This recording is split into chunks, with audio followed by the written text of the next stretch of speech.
Tom Talker 2000. Funny you should mention Red Lobster, Kevin, as I read an article today that was quite interesting. How Red Lobster's misguided endless shrimp promotion drove it to bankruptcy. A snippet from the article says last summer, Red Lobster made $20 endless shrimp a permanent menu item.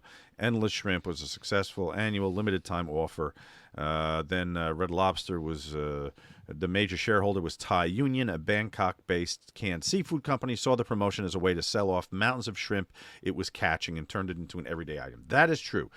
But Fast Company, just yesterday, Kevin, so coincidentally, we were talking about this, and then I saw that this article got posted yesterday about the full story of the demise of Red Lobster. And you know what? Everybody's kind of right, depending on which story you've heard. If you've heard the shrimp thing, there's some truth to it because that Thai Union company, which was a seafood provider, became the major stakeholder. So what happened was, how do I do this briefly? I don't think you can. The endless shrimp thing is a great punchline. Can I go take a quick leak while I talk about this, for God's sakes? So the way private equity companies work, and those are companies that come in and buy a distressed company, right? Let's say, for lack of a better. And I mean, it's never with the intention to right the ship. They're going to gobble this thing eventually. So what Golden Gate Capital did with Red Lobster back in 2014, they bought Red Lobster from Darden Restaurants. They were a restaurateur that owned stuff like Olive Garden and Longhorn and stuff. So when a private equity firm comes in, it finances the acquisition by loading the company down with debt. So the company's basically paying to be acquired over time. It makes the deal cheaper for the private equity firm, but it makes it harder for the company to survive. They need someone to come in because they're in trouble to start with. Now it's basically like the mob, right? So like now you're paying usurious amounts of money to them to be saved. So what this company Golden Gate Capital does, they add the debt to Red Lobster, but in a deviously brilliant move, they sell all of the real estate assets that Red Lobster has for $1.5 billion and then makes the restaurant lease it from them. That deal, just the sale of the real estate, financed the entire takeover, and then the rent checks they just collected from this distressed company was all profit. For however many years, 2014, 10 years of profit. Every Red Lobster you saw was paying to lease the land it once owned. That's like me coming to your house saying, oh, you having a hard time paying the bills? Let me buy your house from you. Doesn't Tom Selleck sell it off? Doesn't Tom Selleck call that a reverse mortgage? The reverse mortgage gimmick. Remember he was pushing that shit?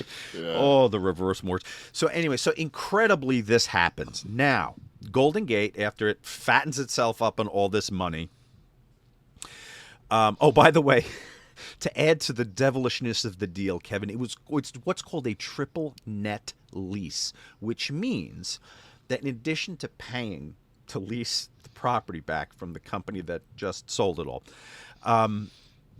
the company is still responsible for all of the operating expenses that happen on that.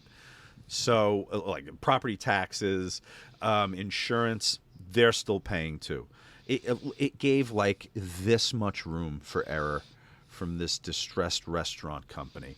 So now what happens is Golden Gate sells a 25% stake in this, right, to a company called Thai Union for $575 million. That's 25%. So that puts that valuation at $2 billion, right? So Thai Union is already their shrimp supplier. So now they have a stake in it. So what do they say? Hey, guys, why don't you do something called endless shrimp and buy everything we catch, no matter if you sell it or not?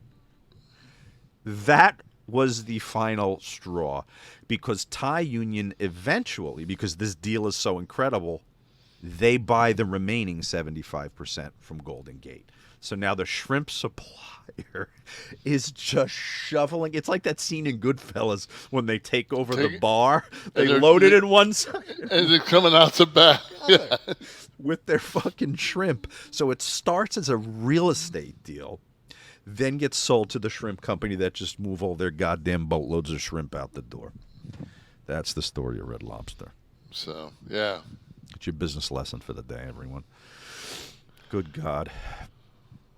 And my whole thing is everybody that you talk to when they, because we've all been to a Red Lobster in our lives, and we've all had the cheesy biscuits, and it's like everybody, when it first came out, it was like, oh fuck, because these chain restaurants just don't fucking do very well and anymore, and so everybody was saying it was this endless shrimp thing that killed it, and my wife and I, when we first heard the story, we went, well, what if at what month in a row did you look at your books and go, hey, this fucking endless shrimp thing's killing us, but we need to keep it going? So we were trying to figure out what the fucking yard, bud. Exactly. Do you have one of those cough buttons? Yeah.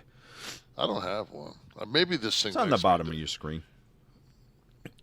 When I have to make unkind noises, I need to hit that. But so we were just saying, and then when the equity, like when the whole story was told, and then you say to yourself, "Fuck!" Like how, like BlackRock and the purchasing of single family homes. It's like when you just start looking into all the ways that these fucking conglomerates, these giant fucking, they're just eating everything alive. Yeah. And they go into to places like Phoenix and Austin and places like that, where real estate's hard to get as it is. They pay a premium dollar for the real estate, knowing that real estate's going nowhere but up.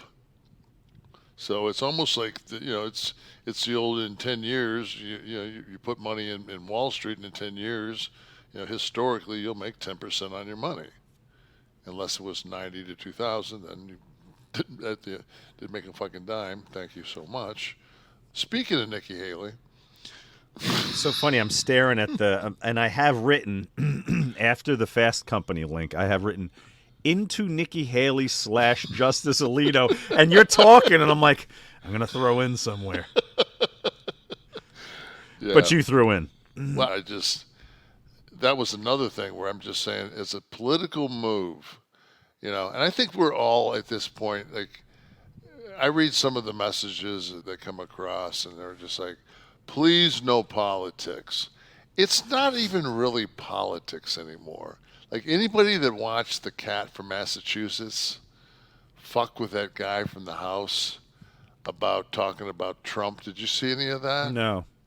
Oh, Jesus, it's priceless. Find it. Where the guy goes off about Trump and about all of his court cases, and somebody, one of the Republicans yells, I want that stricken from the records. They go on an hour break, and they have to strike it from the records, and they come back, and this black woman reads the words that are stricken, but the guy from Massachusetts, and the guy he's doing Johnson's job. He's in charge. He's a representative from Alabama. He can't read. He can't pronounce anything. It's a blast. Yeah, it's like we're that right now, man. It's so fucked up. There's always a tongue-in-cheek aspect to Parliament. Here, Right. they want to stab each other and cut each other. Yeah, well, there's our boy right there. That guy. I mean, So Jim McGovern. and that's I was admonished for stating the simple fact that the former president was indicted by a grand jury and is on trial in a court of law. That's not my opinion. It's just the truth. Last week during debate, a Republican member of this House said, and I quote, Watch the former president of the United States being hauled into court day after day with a sham trial, end quote. He wasn't admonished. I just referenced the same trial, and I was. In this Republican-controlled House, it's okay to talk about the trial, but you have to call it a sham. We take down his words. It's okay to say the jury is rigged. Mr. Speaker, I but not demand that that Trump his should words held be accountable. taken down. It's okay to say the court is corrupt. The gentleman will suspend. But not Trump is corrupting the rule of law. That's a good point. But, So Nikki is much like AEW. She's all in. she's all in. So my wife and I were having a conversation about this, and she's under the assumption now that because she is going to back Trump, that 12% or whatever she was still getting on each of these primaries was going to vote for Trump. And I said, I don't know, sweetheart. I think the reason they were still voting for somebody that was no longer running was they were looking for an alternative to Donald Trump. Mm-hmm. I don't know where they're going to go. It's very interesting. Like Trump was he in Brooklyn? Was he in the Bronx? He had a very large black Latino showing somewhere in one of the boroughs in New York. Mm-hmm. It's crazy. It's absolutely crazy. Nikki Haley talked shit about Trump to the point where everybody knows that if you talk shit about Trump, he's like a fucking elephant. He's not going to fucking forget it. And, she said the words, he is not fit to be president of the United States. Mm-hmm. And then she goes and endorses him. I don't know what her fucking game plan is, but if she thinks that if Trump wins, that she's going to get a fucking cabinet spot or any spot besides maybe fucking thrown in jail. No, he's like a child. No, he's not. Unless a deal's already been made, Kevin. Well, my whole thing is, and I don't remember who I was watching last night. It was a definitely leftist side television show, but they said that the move.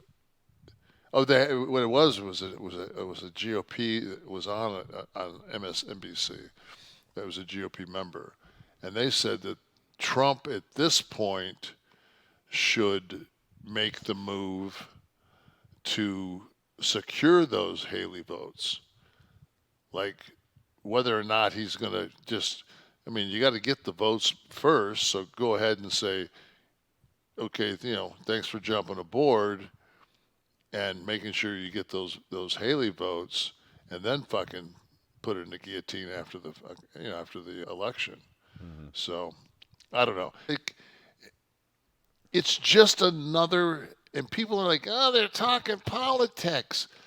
Dude, I don't understand the difference between politics is the war machine's entertainment. That's their entertainment channel. So this giant conglomerate, like I just went to fucking Huntsville. You're sitting in the fucking airport and it's like Raytheon, like ad after, and they've got that Redstone arsenal there where they fucking fire rockets and everybody's building weapons, and it's like that's what this fucking we're not happy unless we're fucking making weapons. I mean, war is fucking war, and the politics is just that's the entertainment fucking channel of the war machine. Mm-hmm. Carlin has a lot of good stuff on that. Yeah, so far ahead of his time in so many ways.